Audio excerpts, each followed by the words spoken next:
Dans cet atelier de création meusien, des boucles d'oreilles, bracelets ou encore colliers prennent vie sous les coups de crochets d'ambre.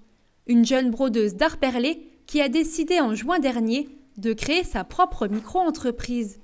Mon but est d'orienter la broderie vers quelque chose d'un peu plus contemporain et un peu plus actuel, donc que ce soit de la déco ou de l'accessoire de mode.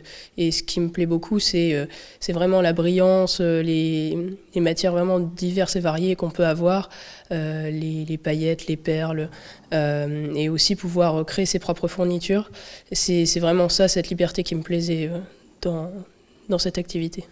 Après des études d'architecture, Ambre a choisi de se former en broderie d'art perlé à l'école de broderie d'art de Lunéville, une passion découverte par hasard. En école d'architecture, quand je me suis rendu compte que ça ne me correspondait plus, j'ai exploré un peu le domaine du textile parce que c'est quelque chose que j'ai toujours gardé dans un coin de ma tête. Et je me suis aperçue que tout ce que j'adorais dans la mode, la brillance, vraiment ces perles, ces paillettes, et finalement on pouvait en faire son métier et on pouvait créer toutes les choses qui m'ont toujours fait rêver dans la mode et les accessoires de mode et les vêtements. Dernièrement, elle a participé au concours régional Prix Avenir Jeune de l'Institut national des métiers d'art et a remporté le premier prix avec ce diffuseur d'ambiance, une fierté pour la jeune femme. C'est une double broderie, c'est-à-dire qu'il y a une broderie extérieure et une broderie intérieure.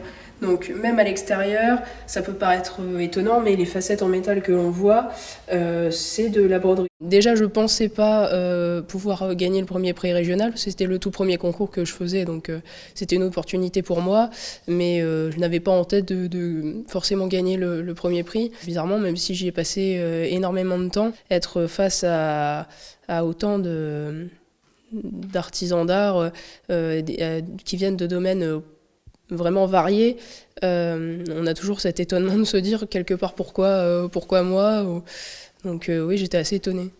Avec cette pièce, Ambre représentera la région Grand Est les 8 et 9 décembre prochains au concours national de l'Institut des métiers d'art à Paris.